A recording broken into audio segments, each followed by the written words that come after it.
Assalamualaikum warahmatullahi wabarakatuh. Halo teman-teman semua, selamat datang di podcast PGSD Inspire.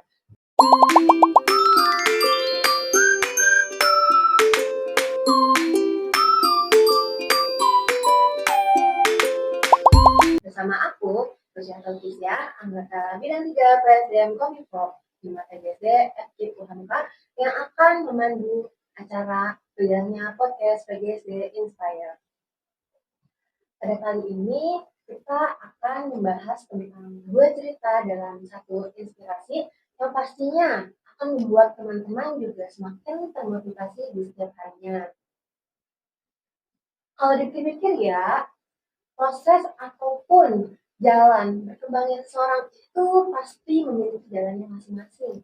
Ada yang belajar ke lintas negara dan ada juga yang berkompetisi dan juga melalui prestasi akademik maupun non-akademik. Jalannya memang beda, tantangannya pun juga berbeda.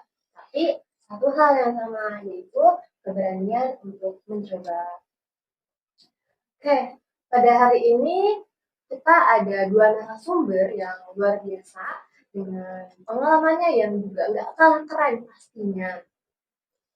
Kita spill dikit-dikit dulu kali ya.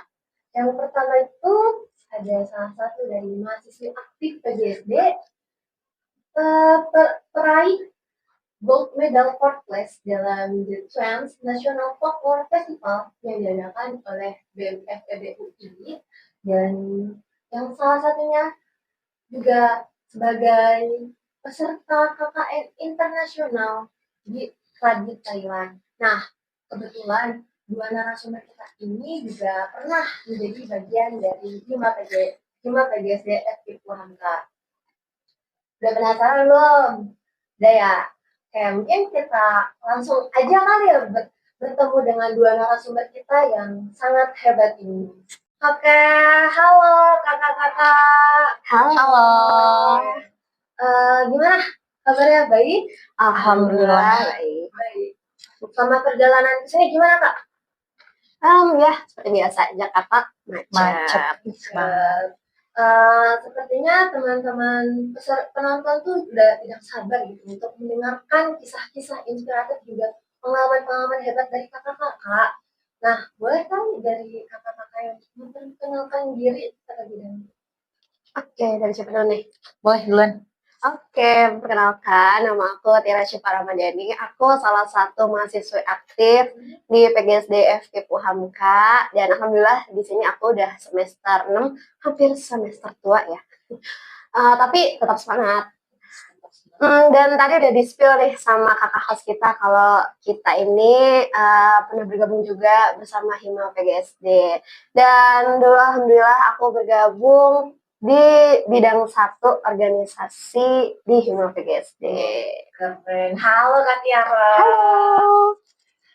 Oke, perkenalkan nama aku Sabila Nur Rahma. Aku juga sebagai mahasiswa aktif PGSD semester 6. Kebetulan aku juga sempat aktif di PGSD, sama juga sama kayak Tiara di bidang 1 organisasi. Halo Kak Sabila. Dulunya berarti udah bestie ya dari lama? Ya, pastinya.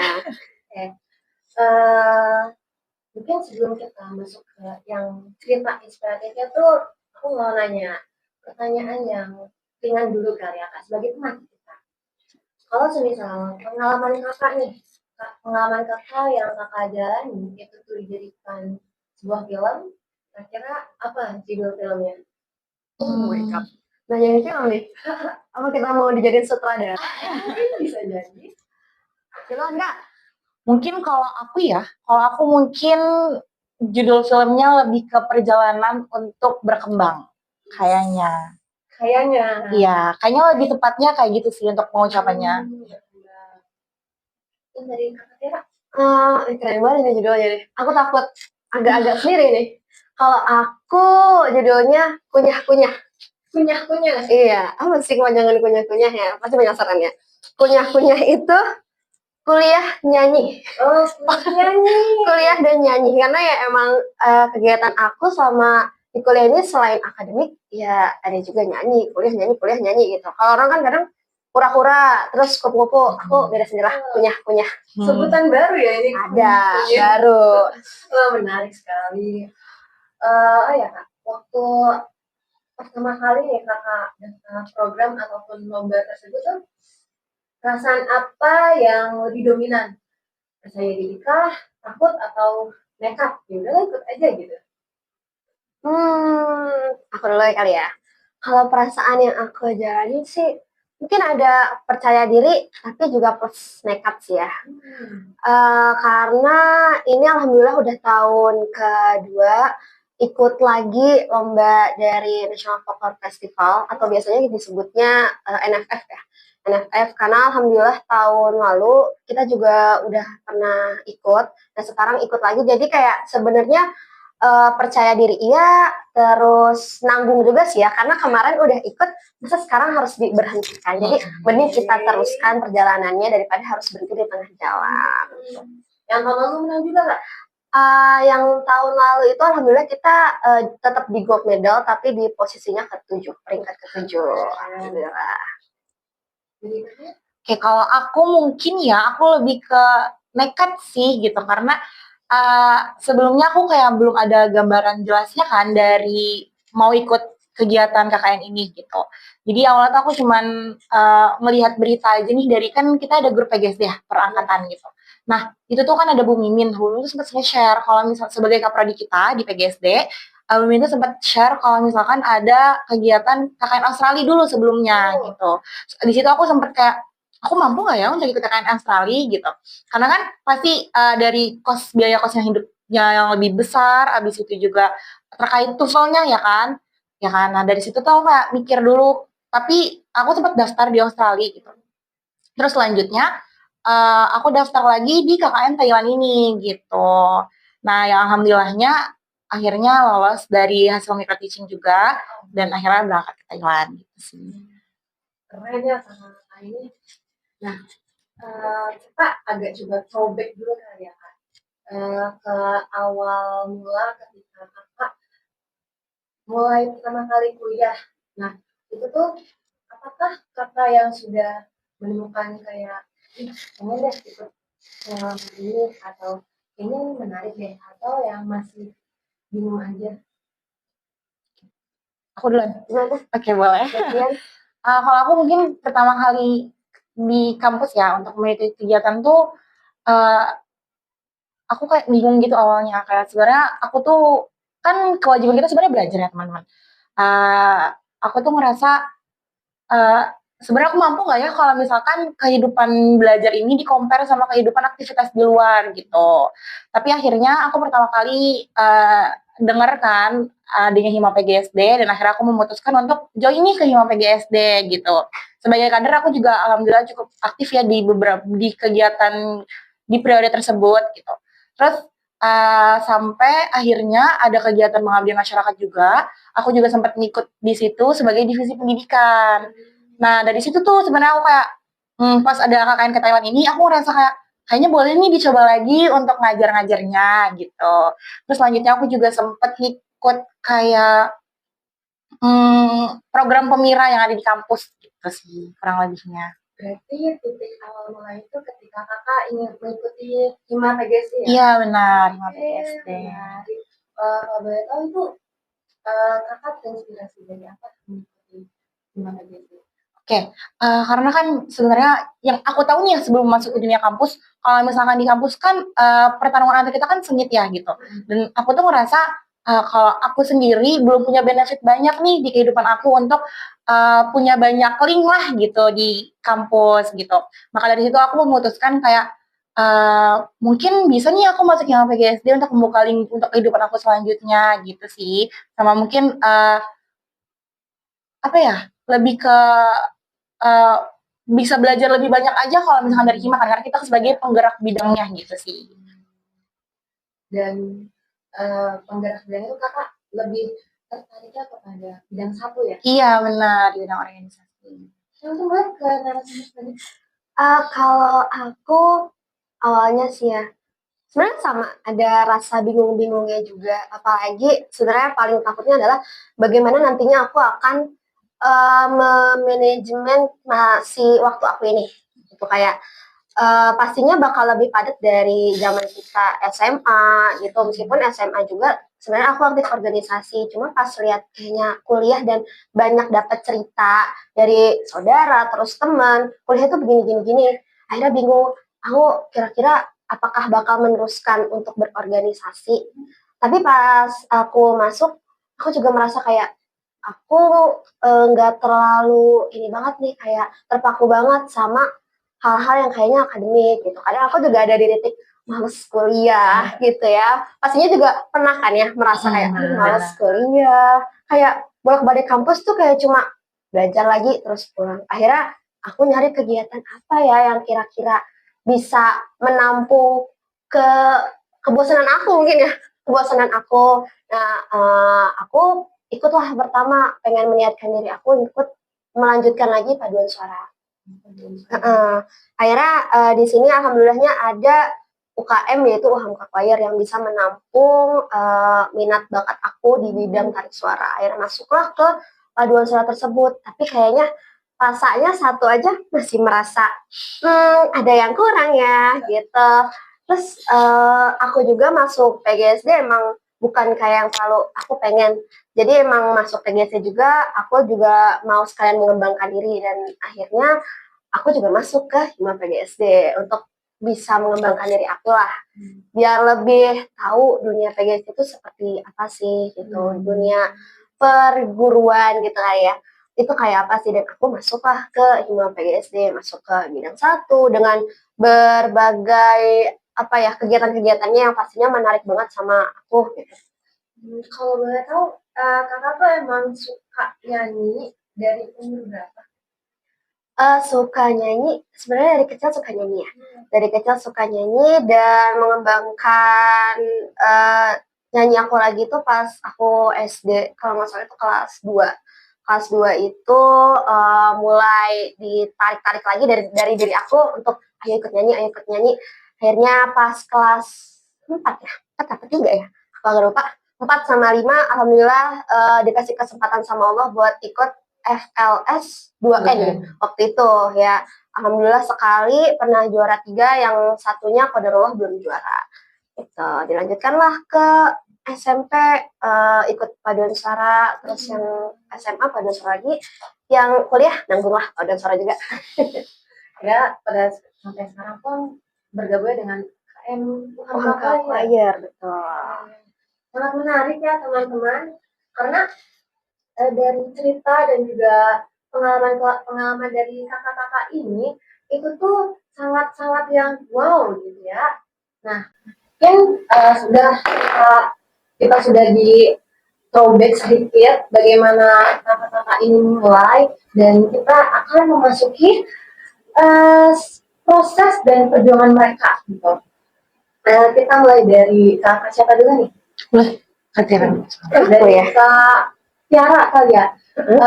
Boleh nggak sih Kak kayak spill pengalaman dari mulai proses latihan, terus pas ketika tampil ataupun pada saat kompetisi sampai setelahnya menjadi pemenang gitu Kak?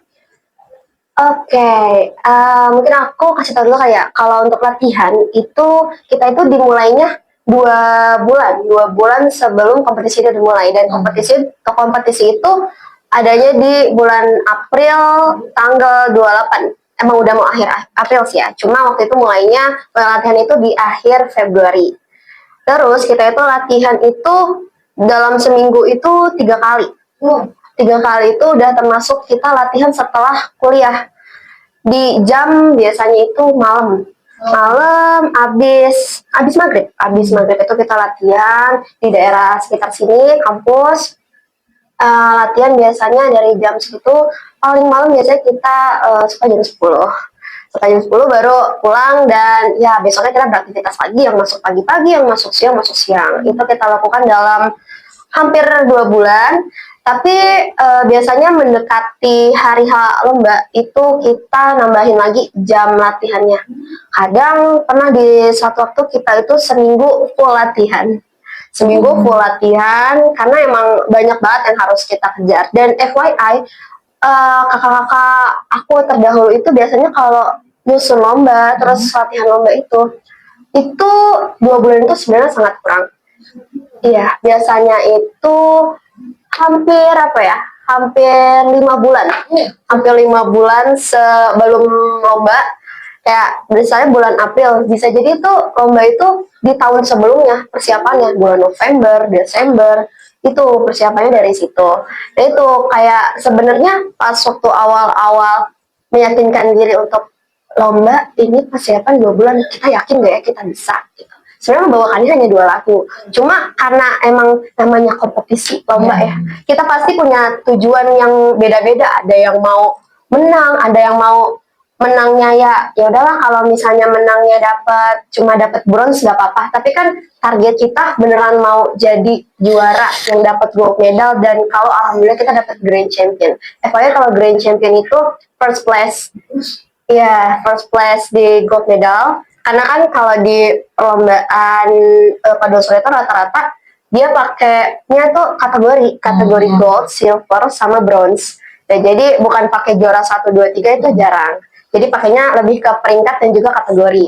Nah, jadi mendapat kategori gold itu juga sebenarnya udah cukup membanggakan buat kita. Cuma kan pastinya kita ada rasa nggak puasnya ya. Meskipun tahun sebelumnya kita udah pernah ikut, tapi tahun sekarang kita mau yang lebih dari tahun sebelumnya. Tahun sebelumnya kita dapat 7, tahun sekarang alhamdulillah kita dapat 4. Dan sebenarnya dengan dengan persiapan 12, mereka juga cukup kaget.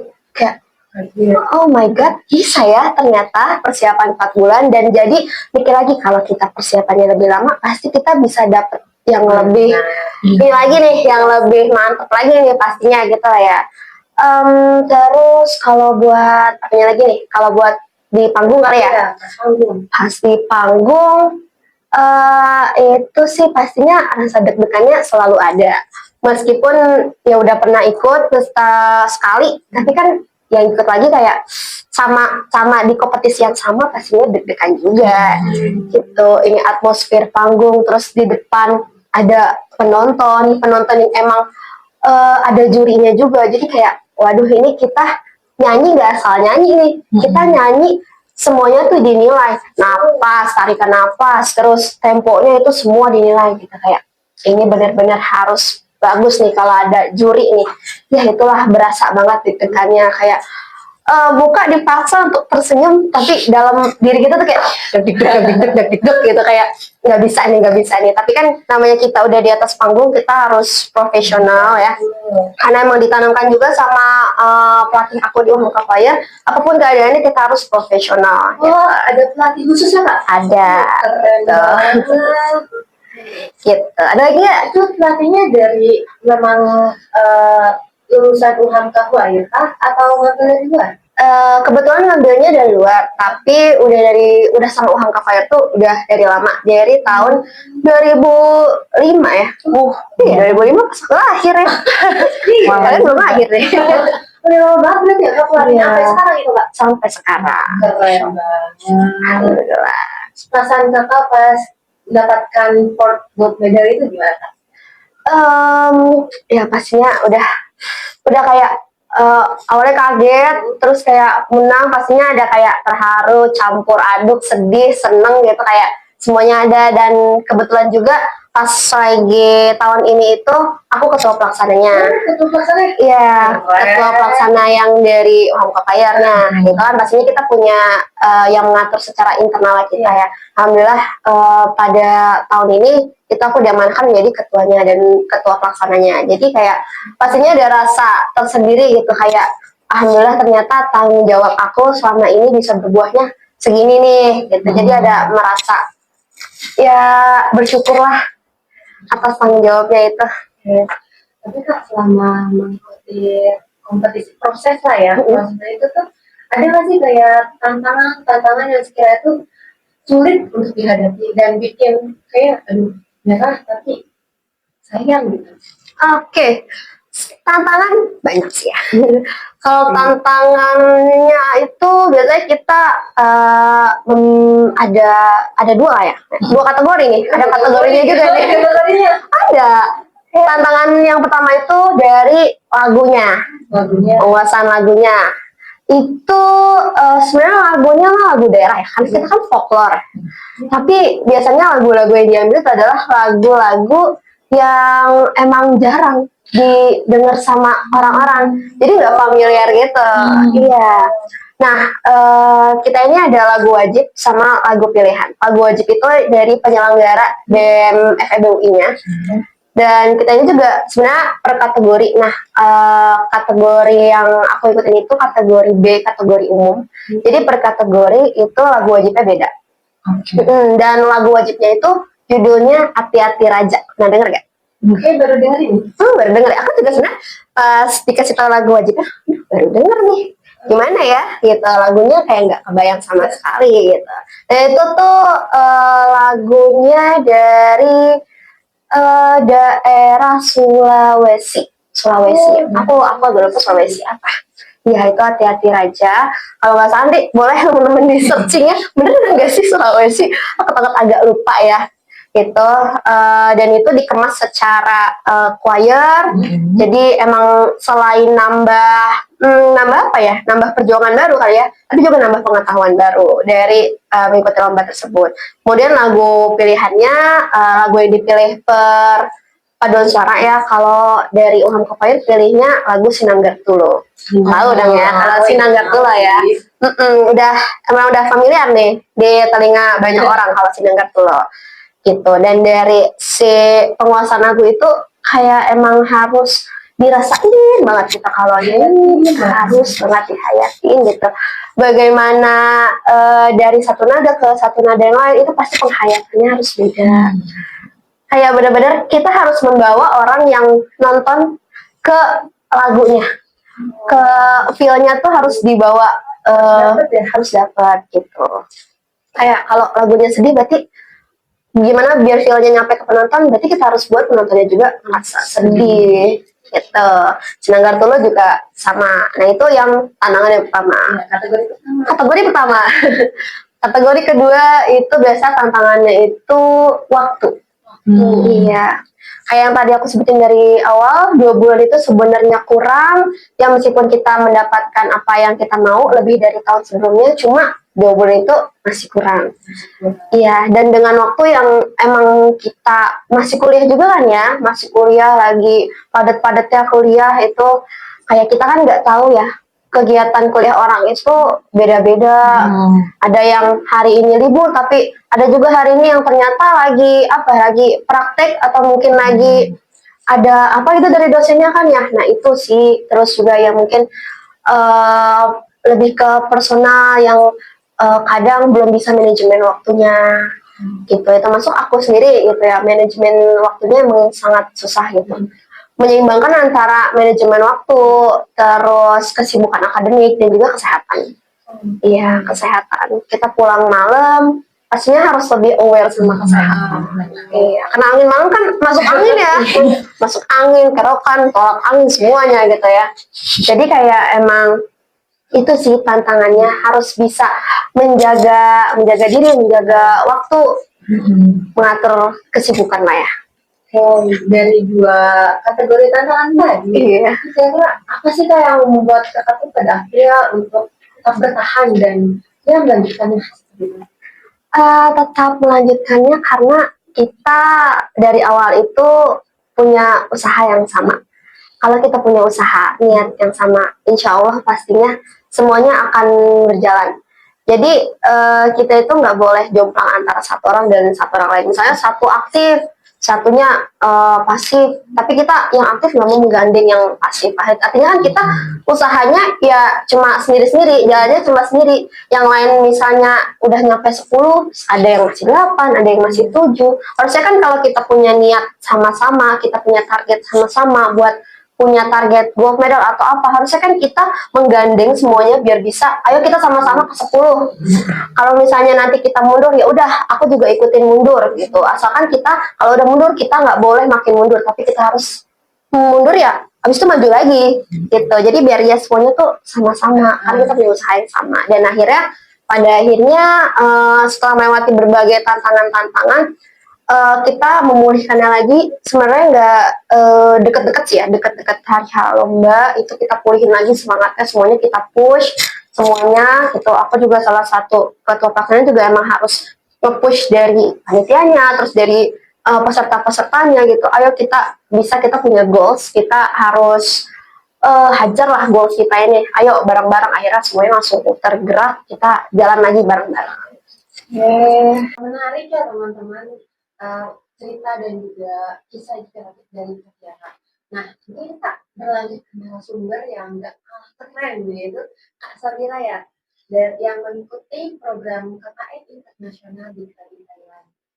Nah, dari Kak Sabira mungkin boleh diceritain gimana persiapan ketika Kakak ingin mengikuti program KKN tersebut dan selama di sana, dan ya tantangannya apa aja? Oke. Jadi aku tuh persiapan pertama kali kan, seingat aku ya kalau nggak salah itu tuh di share itu di bulan Mei lah gitu, dan akan berangkat di bulan Juli sampai September. Kebetulan aku 2 bulan di Thailand gitu. Nah, mungkin persiapannya nggak sebanyak Kak Titi ya, karena aku cuma program sebentar gitu, Kak Tiara. Jadi aku cuma program sebentar. Jadi persiapan aku tuh paling cuman tes TOEFL. Habis itu dari FKIP sendiri ini ada kayak apa sih, tes gitu ya, wawancara, tes untuk micro teaching gitu. Nanti ya, jadi nanti dinilai nih sama dari PTPLP berapa nilainya dan apakah mau cukup mampu untuk berangkat ke Thailand. Itu sih paling yang aku persiapkan. Jadi nggak sebanyak itu. Kalau terkait tes TOEFL tadi tuh, Kakak memang yang disediakan dari kampus kah? Atau ada kebijakan yang lainnya? Oke, kalau dari tes TOEFL ini sebenarnya opsional ya. Di batch aku ya, di zaman aku, itu tuh opsional karena kita tuh bisa juga loh mau ikut KKN ini pakai sertifikat dari Pare gitu. Atau misalkan mau ngambil tes TOEFL yang di luar kan murah ya gitu. Nah itu bisa tuh yang online itu juga diperbolehkan. Jadi nggak harus duduk bareng-bareng kerjain tes TOEFL gitu sih.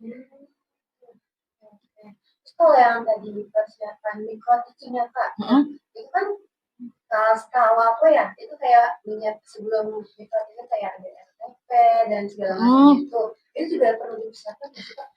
Iya, cuman jadi yang perlu banget kan di saat tampilnya ya.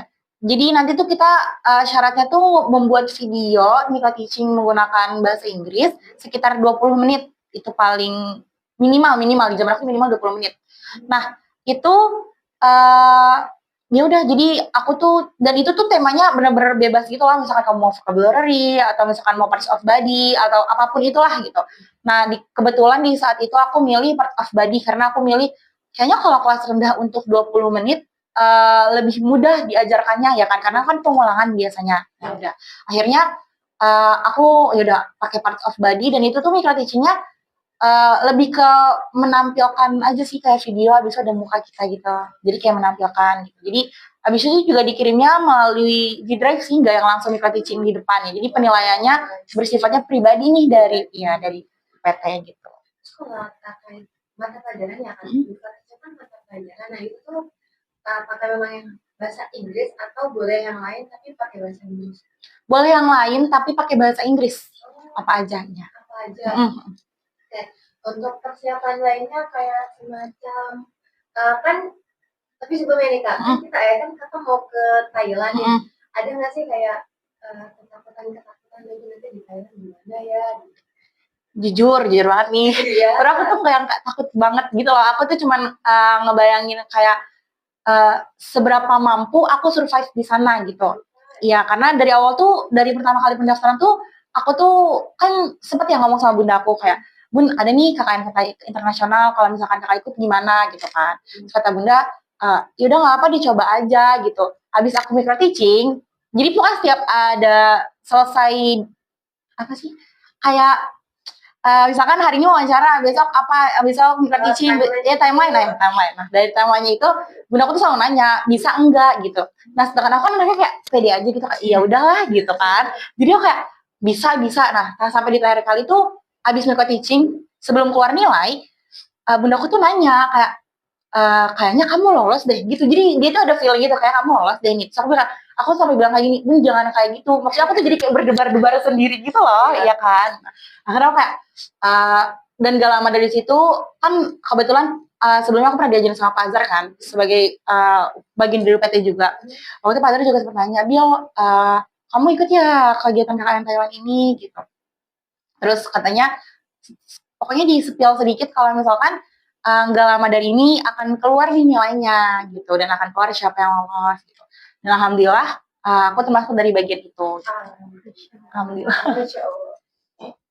Terus terkait info yang KKN internasional itu sebenarnya emang kakak dapat atau nyari sendiri atau ada dapat informasi dari orang lain? Nah sebelumnya aku tuh emang sempat dengar kalau misalkan FKIP ini punya program internasional. Cuman aku nggak mendalami lebih lagi, cuman aku sempat bertanya-tanya aja ke, kan ada ya di bagian PMB Kak Tata. Iya. Nah, ya itu juga dulu bagian dari, kita kan di PGSD ya, kalau nggak salah. Iya. Ya kan?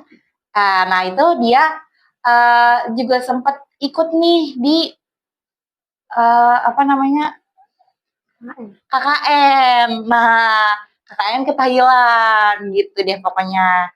Nah dari situ aku sempat kayak, waktu itu aku sempat mau nanya tentang terkait PMB dan aku sempat nanya juga sama Kak Tata ini, gimana sih kegiatan internasional gitu.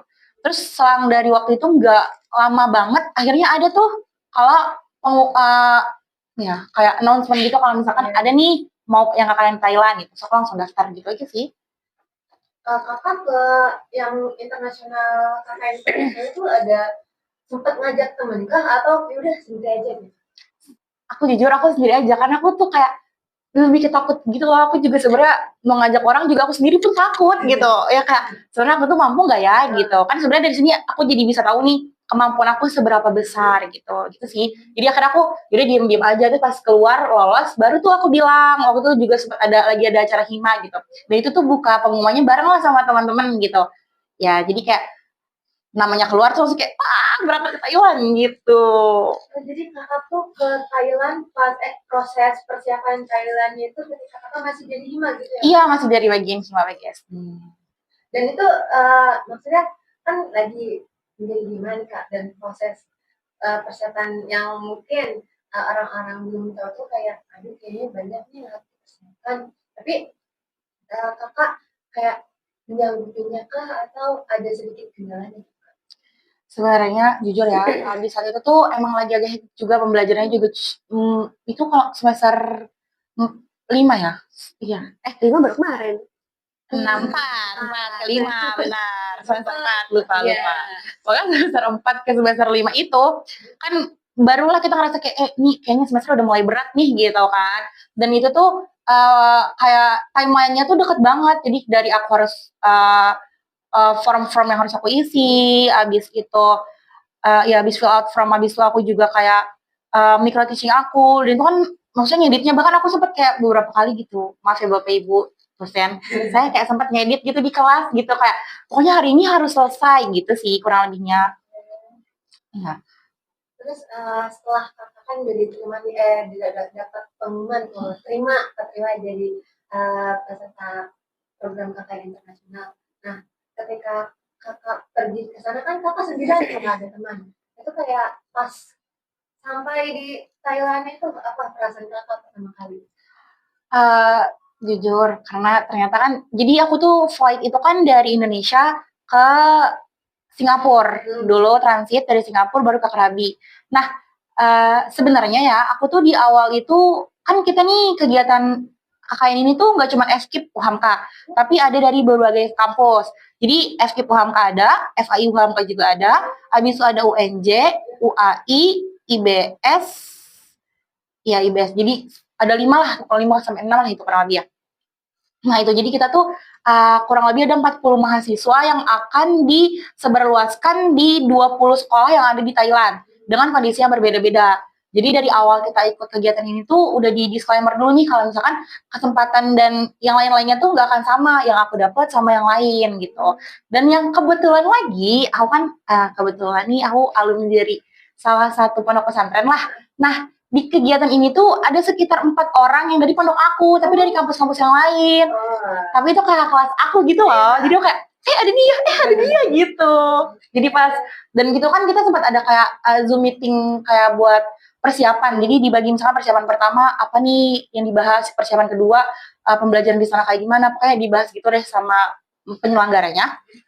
Di situ tuh aku baru nyadar kalau misalkan kayaknya ini orangnya aku kenal, kayaknya orangnya aku kenal gitu, ternyata anak pondok aku gitu sih.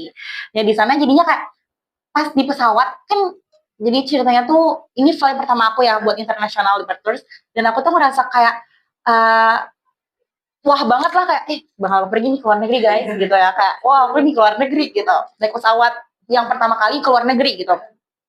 Terus pokoknya di ya Singapura kan cukup luas bandaranya. Dari Singapura itu pas ke Thailand itu kan makanya kalau kalian ke 3 negara itu ya, menurut aku bandara Indonesia tuh kayak ya udah aja gitu. Kalau ke bandara lain tuh kayak wah gitu. Ya kalian ngeliatnya kayak wah gitu. Nah, tapi pas dari pesawat mau ke Bandara Krabi, dari Singapura nih, dari Indonesia ke Singapura ya bagus, dari Singapura mau ke Bandara Krabi, aku tuh kayak ini benar ya aku bakal tinggal di sini gitu, karena lingkungannya ternyata semuanya tuh sawit. Jadi dari atas tuh kelihatannya kayak cuman pohon gitu loh. Di situ tuh kayak menahan lapar sembari aku kayak ini aku tinggal di sini ya benar gitu. Dan aku nggak jauh dari jendela gitu duduknya. Ya udah gitu sih. Jadi dari situ aku juga kayak sempat ngobrol juga kan. Jadi hampir satu pesawat tuh kita aja yang berangkat ke Thailand gitu. Jadi satu kabin itu. Nah, terus di situ aku sempat bahas juga, kebetulan aku sama ada cutting dari bahasa Inggris juga. Itu juga kayak kak ini kita beneran nih ini semuanya kebun, maksudnya kayak ini mana nih rumahnya tuh yang mana, karena bener-bener jadi tuh guys rumahnya tuh kayak ini tuh kebun, terus kayak di sini tuh kayak ada rumah, terus nggak jauh ada rumah, terus kayak ada jalan, jadi bener-bener kayak nggak kelihatan banget gitu. Itu sih kurang lebihnya. Itu bukan sawit semua. Iya, jadi kayak dikeliling. Jadi Karabi itu lingkungan yang isinya sawit dan pokoknya di pinggir-pinggirnya tuh banyak laut gitu. Jadi kayak pesisir-pesisir gitu. Ya, jadi emang kering dan sungguh sangat panas. Kayak gitu tuh. Oke. Berarti sekarang tuh kayak reunian nih di sini. Iya, benar. Kayak kan aku ada panggilan khas kan di pondok dulu, jadi kayak kamu oh iya, terus kayak ngobrol-ngobrol gitu. Cuman kebetulan kita beda sekolah, tapi qadarulahnya aku satu sekolah sama dulu kakak kelas aku. Jadi kayak pas aku tahu nama dia, aku jadi kayak oh setidaknya aku aman nih gitu. Walaupun aku nggak tahu nanti tinggal di sana kayak gimana, tapi aku udah ada partner yang aku kenal gitu sih. Tadi bilang di sana 2 bulan ya? Itu berarti tinggalnya sama mereka, sama yang tadi berdua, atau ada dikelompokkan lagi? Oke, jadi tadi nih sistemnya itu kan kita ini ngikut program dari namanya AICI di Thailand gitu. Pokoknya untuk teacher Indonesia lah gitu. Nah, di situ nanti kita tuh pertama kali setelah jadi ada disaring dari FKIP, ada juga disaring dari pihak AIC-nya ini lembaga. Dari pihak FKIP tadi pertama yang diwawancara, ambil dan lain-lain udah lulus, dari AIC nanti kita ngasih CV. Jadi CV-nya itu tuh ya udah pengalaman hidup kita biasa, nanti dinilai kita tuh cocok masuk sekolah yang mana gitu. Dan itu tuh nggak dari kita FKIP, misalkan aku kemarin FKIP mungkin sekitar 8 orang kalau nggak salah, 7-8 orang gitu.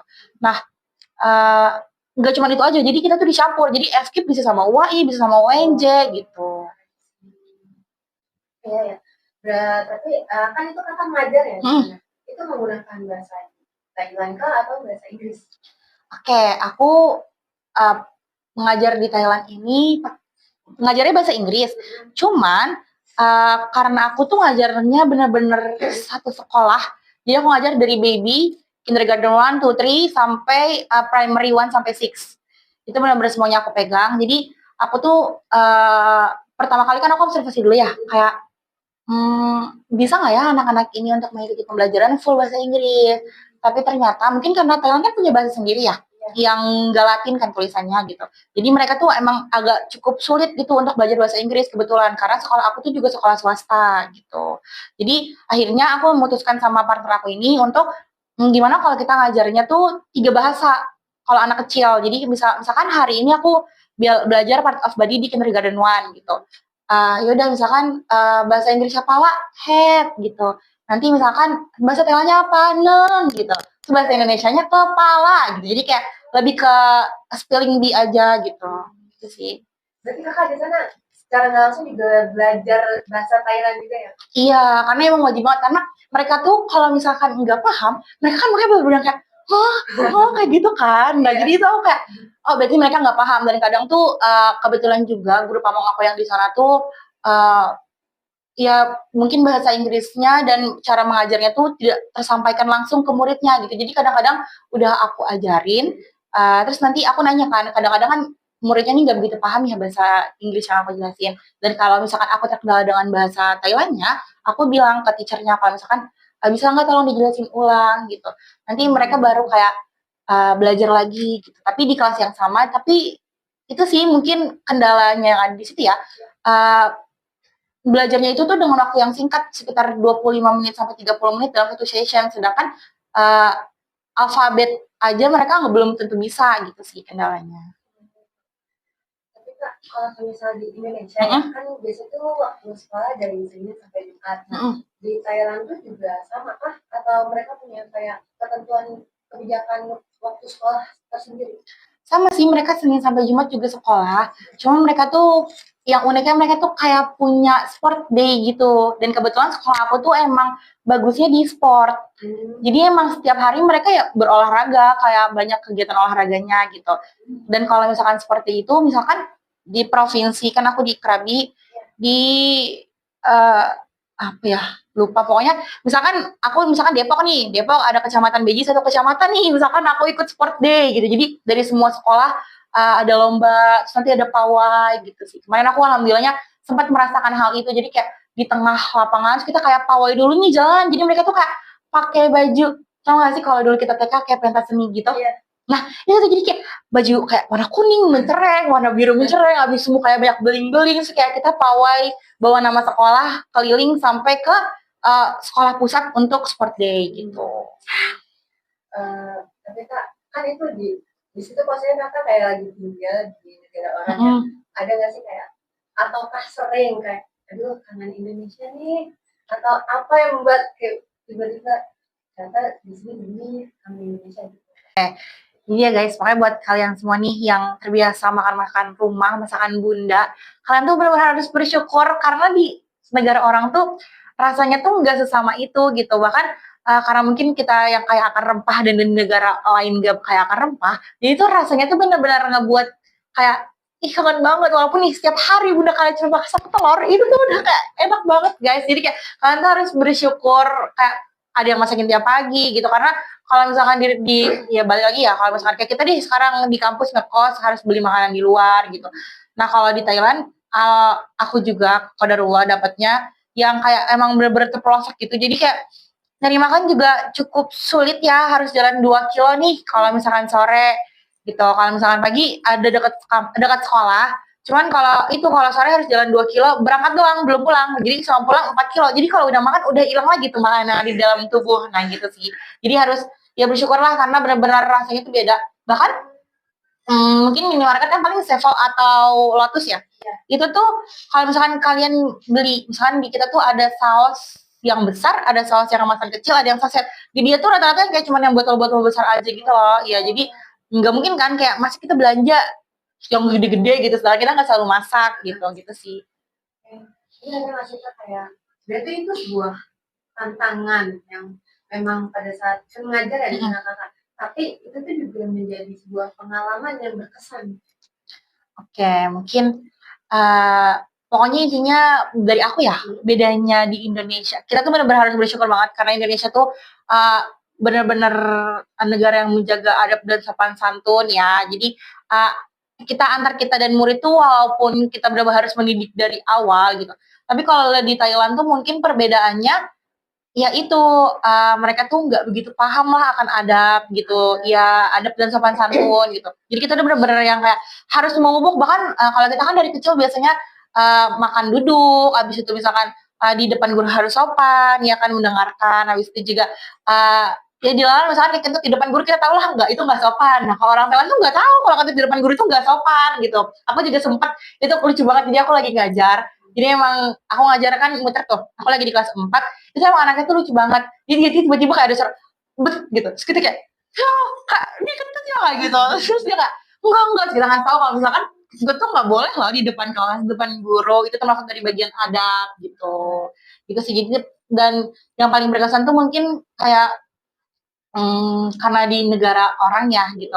Jadi benar-benar buat aku ya guys, maksudnya benar-benar kayak survive-nya tuh survive banget karena uh, Indonesia yang ramah tamah dan di Thailand tuh rata-rata nggak semuanya orang tuh ramah tamah gitu. Jadi lebih ke apatis gitu. Ya mereka tuh kayak nggak begitu peduli lah kita mau ngapain kayak terserah urusan kalian masing-masing gitu. Kalau di Indonesia kan ada tamu, ayo ada makanan apa semua disuguhin. Kalau di sana enggak gitu. Jadi kayak ya udah gitu sih.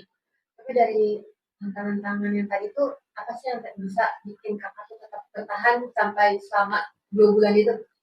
Iya, pertama mau nggak mau. Kedua, yang pertama nggak mau karena nggak mungkin tiba-tiba pulang karena ini program. Yang kedua mungkin lebih ke aku berangkat dari Thailand ini pulang ke rumah aku benar-benar ngerasa kayaknya aku harus ke negara yang lain untuk aku harus tahu gimana sih sistem pembelajaran di sana gitu. Karena benar-benar menurut aku ya di Thailand itu pembelajarannya tuh benar-benar kayak zaman dulu, bahkan mereka tuh kalau Indonesia kita nih sama-sama kita akan menjadi guru nih teman-teman. Kalau misalkan kita bilang kita udah ngomong kita diem, anak-anak tahu kita marah. Kalau di sana kita diem, mereka makin melunjak. Bahkan mereka tuh bisa nih berlari-lari di kelas-kelas. Jadi kita tuh ngajar tuh bawa rotan. Jadi tuh mereka tuh akan diem kalau kita ngantak rotan. Bahkan guru-guru di sana nggak segan gitu kayak ngerotan anaknya aja gitu kayak ya udah kalau misalnya emang bandel banget gitu.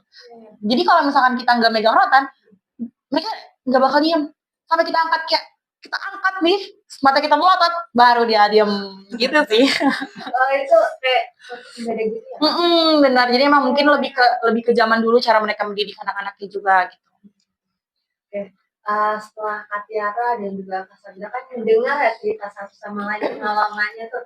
Nah adakah yang membuat tertarik untuk mencoba itu kayaknya ini seru nih atau ini juga kayak menarik gitu?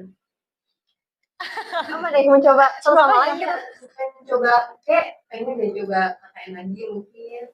Kalau dikasih kesempatan. Kalau kasih kesempatan boleh, aku kayaknya bakal nerima kalau ada kesempatan lain. Cuman kalau di Indonesia kayaknya enggak dulu. Cuman maksudnya kayak kalau misalkan bisa nyoba lagi mengajar di negara lain untuk tahu sistem pendidikannya, untuk tahu gimana di sana, itu boleh banget. Please siapapun kalau mau undang aku boleh. Aku kalau dikasih kesempatan lagi untuk berkompetisi di sini mungkin ya title-nya. Mau banget dong pastinya ya. Karena buat aku apalagi nyanyi kan ya udah satu hobi bakat yang sukaan aku. Jadi kayak aku sangat-sangat amat ingin terus melanjutkan lagi nih untuk si tarik suara aku lah, baik itu dalam paduan suara, dalam menyanyi vokal solo gitu. Aku akan terus coba gitu. Apalagi kan nantinya aku pasti akan jadi guru gitu ya. Dan semoga bisa dikasih kesempatan buat bisa ngajar juga ya. Kayak pelatih-pelatih aku buat ngajar anak-anaknya. Pelatih aku juga ngajar anak SD gitu ya. Ngajarin nyanyi, ngajarin bermusik gitu. Jadi kayak ya semoga di suatu kesempatan nanti pas aku jadi guru atau saat aku menjadi diri aku sendiri, aku masih bisa terus mengembangkan potensi menyanyi aku. Oke, semoga ya Kak. Amin. Nah, tapi menurut kakak-kakak dia kan udah memiliki dari segi pengalaman juga kisahnya. Apakah dari prestasi ini hanya bisa diraih lewat satu jalur aja kah atau memang setiap mahasiswa tuh bisa menempuh jalur yang berbeda? Oke, menurut aku ini maksudnya untuk mendapatkan prestasi kan? Iya. Gitu. Menurut aku semua orang dan setiap individu itu berhak mendapatkan prestasi dari jalurnya dia sendiri gitu. Karena kan kita tahu ya di setiap individu tuh punya kelebihan dan kekurangannya masing-masing gitu. Dan dari situ tuh bisa menjadi pemicu kita. Bahkan mungkin di saat kekurangan kita itu ada, itu bisa jadi pemicu kita untuk kayaknya aku harus bisa nih di bagian ini gitu. Karena aku merasa kurang. Bahkan yang dia ngerasa dia memiliki kelebihan di situ, dia bahkan bisa lebih berkembang lagi. Mungkin di situ sih. Kalau aku sebenarnya hampir sama ya. Tapi sebenarnya kalau dari aku sendiri itu jangan takut untuk mencoba. Jangan takut.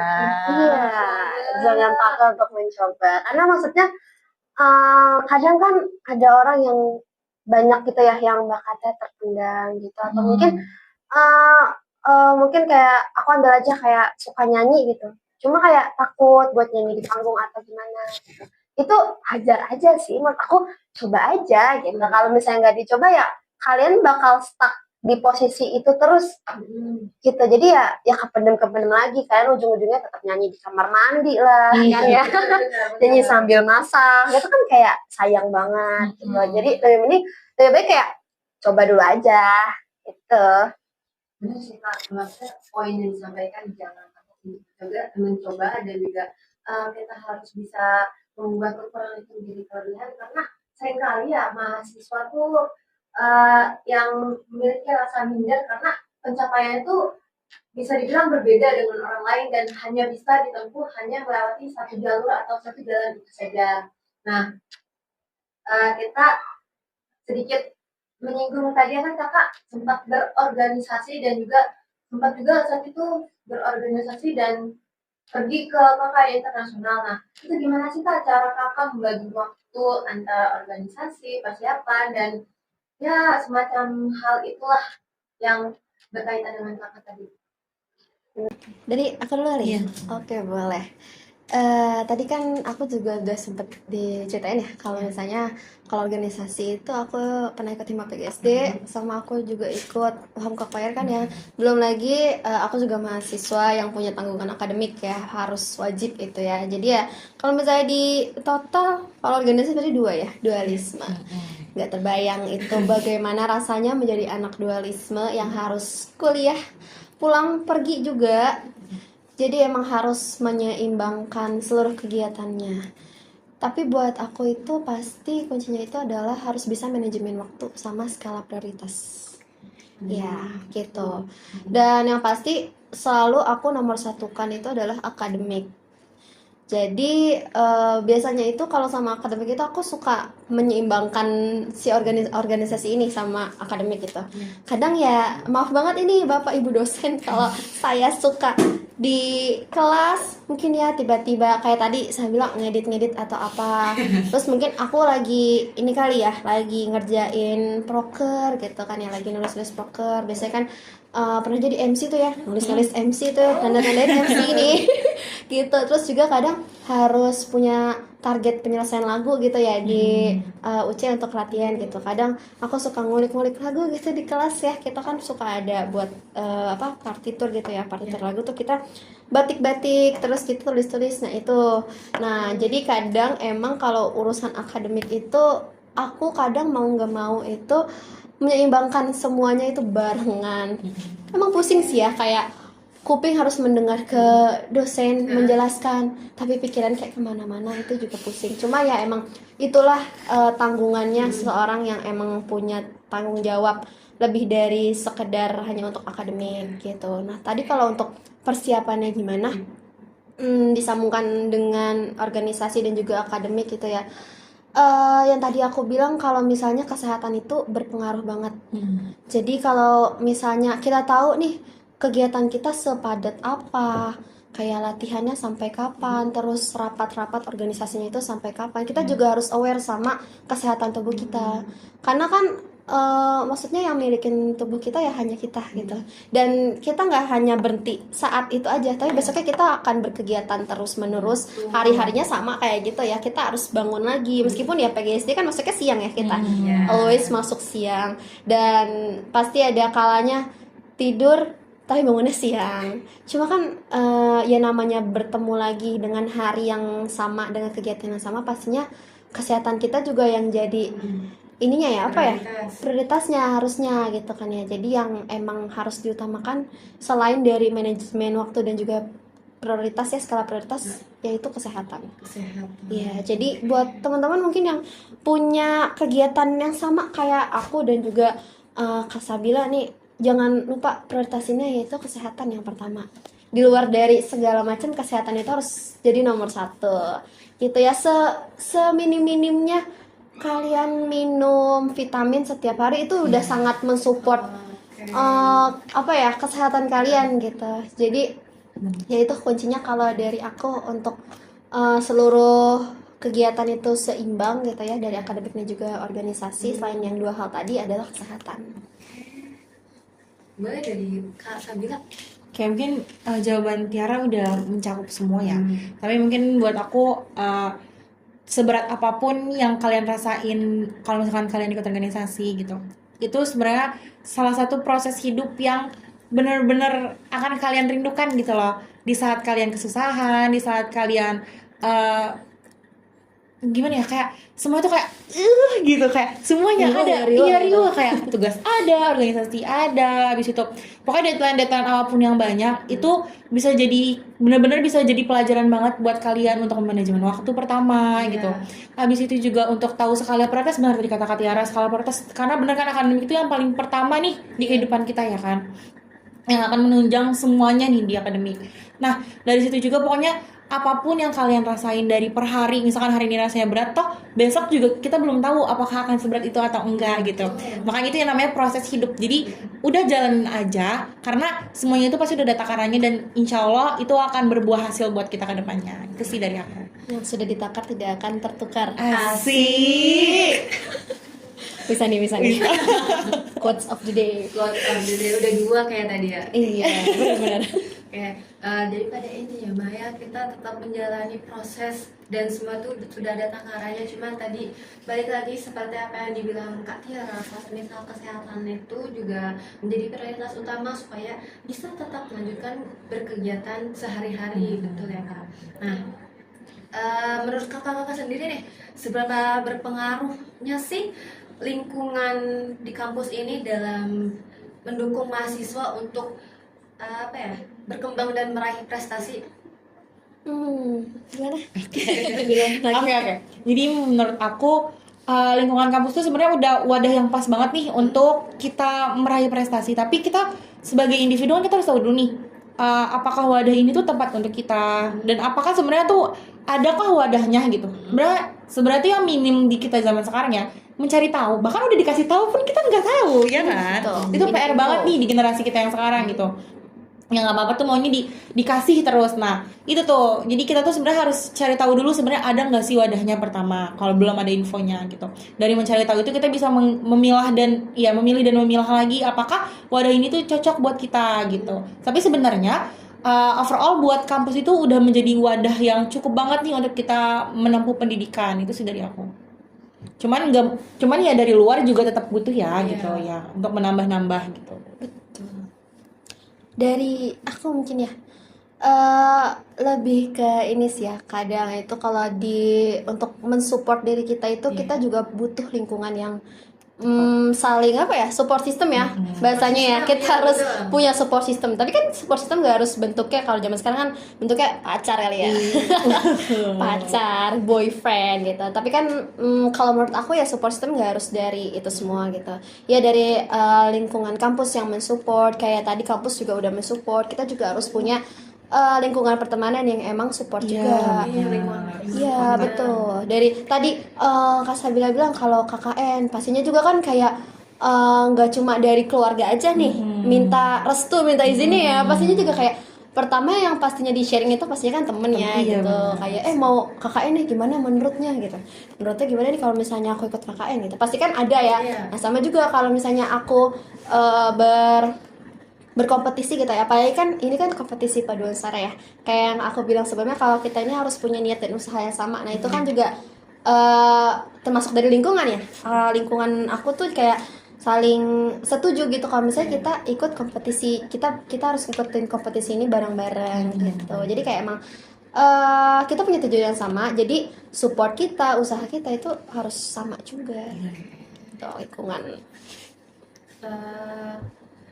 Dari kan banyaknya pengalaman kakak nih, apa sih yang paling berkesan dan yang paling kalau ada di maybe in another life itu tuh pengen diulang lagi? Ganti duluan. Aduh, apa ini?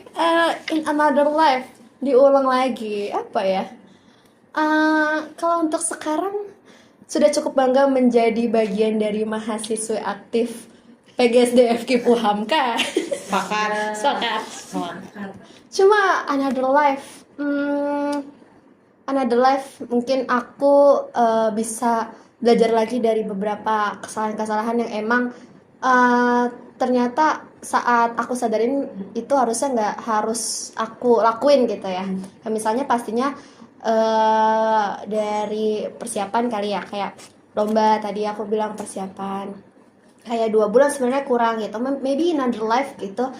Aku bisa menyiapkan lomba 5 bulan gitu ya, 5 bulan gitu. Kalau tahu ternyata hasilnya sebagus itu, dan kalau kita lebih lama pastinya akan lebih bisa dapet yang lebih luar biasa gitu. Dan juga kayak ya kalau dari akademiknya gitu, mungkin kalau aku lebih bisa manajemen waktu aku, kayaknya aku bisa dapet yang emang harusnya aku dapat gitu.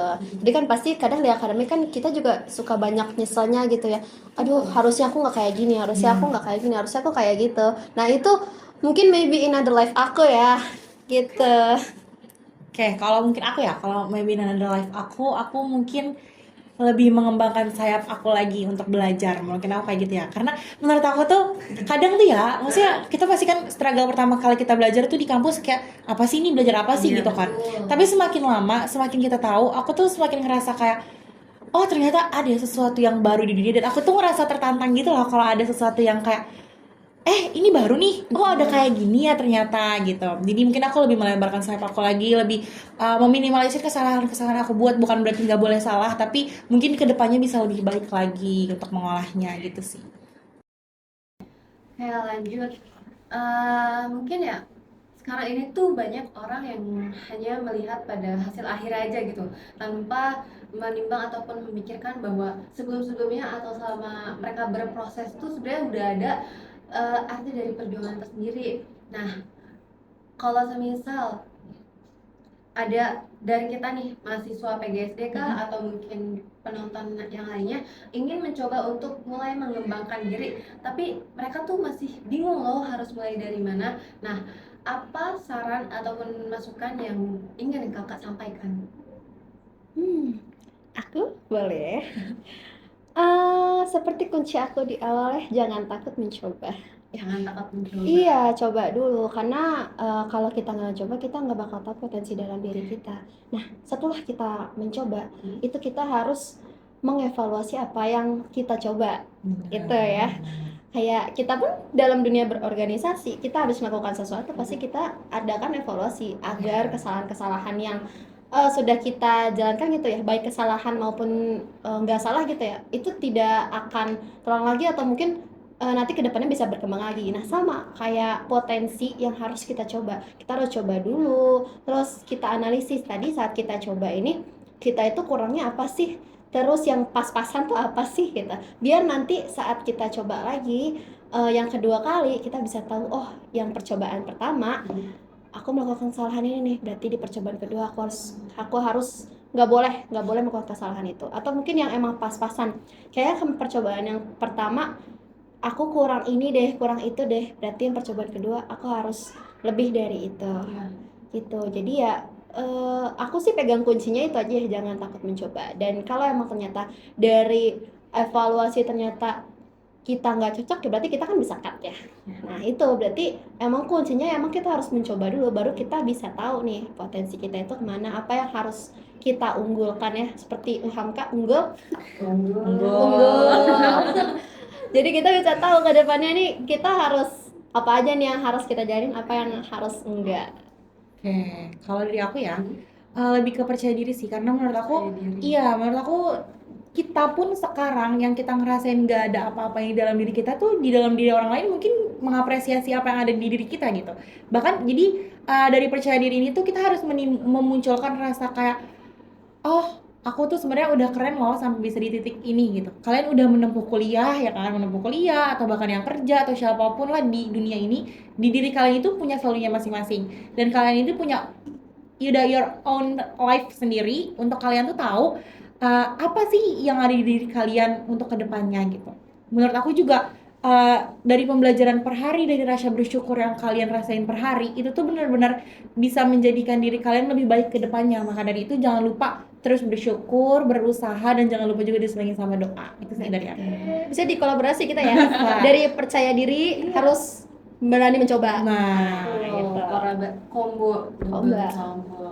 Oke, sangat-sangat luar biasa ya. Baik itu dari segi ceritanya, kisahnya, dan juga tadi mungkin ada sedikit quotes-quotes of the day yang sangat keren banget.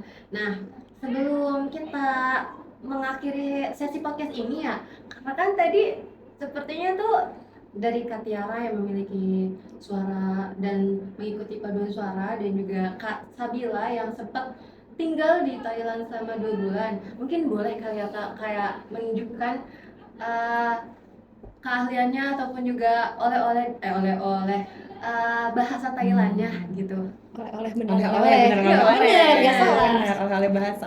Oleh-olehnya dulu. Yang dari jauh dulu. Oke, mungkin perkenalan aja ya yang simpel gitu. Eh, di Thailand kita tuh terbiasa sebelum sekolah itu datang, kalau kita kan salim ya. Kalau di Thailand tuh kayak gini guys. Terus dia tuh kalau cewek bilangnya kak, kalau cowok bilangnya kap kan. Jadinya kalau misalkan sawadee gitu. Terus aku mau perkenalkan diri kan. Misalkan nama aku Sabila, berarti Cance Sabila kak gitu. Begitu sih guys. Sawadee Kak. Sawadee Cance, kak. Cance, Tiara kak. Tiara Kak. Coba dong, Bos. Tante Lutfi Kak. Asik. Keren. Lanjut ke Kak Tiara. Berarti aku nyanyi dong. Iyalah. Aduh. Oke, ini Tunjukin langsung. tunjukkan.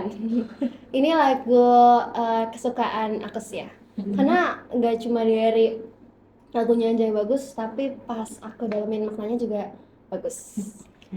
Oke. Semoga pada tahu ya lagunya ya. Judul lagunya itu Jalan Pulang dari Yura Yunita. Oke, ini aku nyanyi ref aja ya berarti ya. Aduh, ngetes dulu ya. Aku males nanti. Teruslah jalan, terus berjalan, kaki mungilku yang terus menahan beban. Teruslah jalan, terus berjalan, sebentar lagi ku akan sampai tujuan. Langsung merinding suara badan.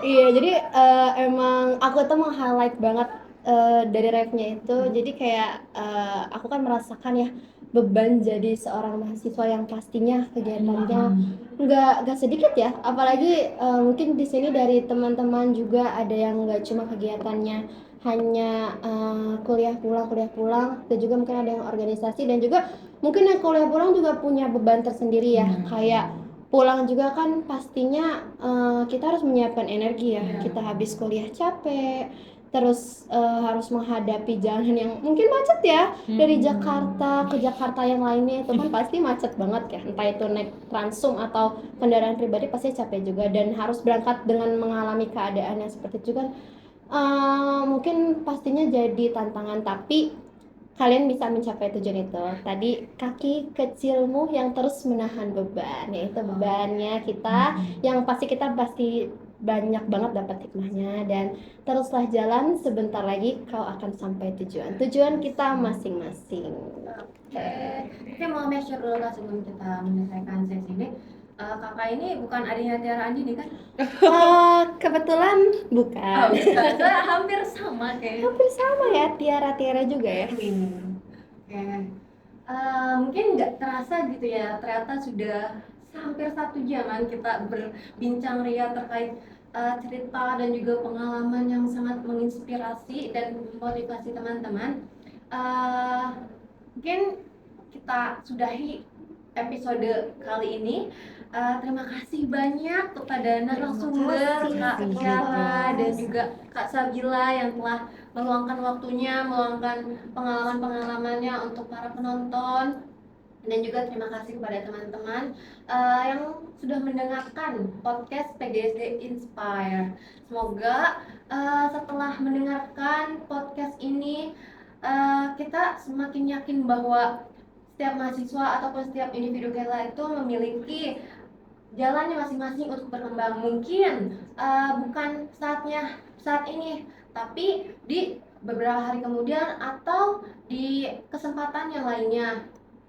Berdasarkan dari pengalaman kakak-kakak ini juga sempat di notice gitu ya, bahwa jangan takut untuk memulai seperti itu. Mungkin cukup sekian ya. Saya selaku pembawa acara Lutfia Tulfisiah pamit undur diri. Sampai bertemu di lain kesempatan.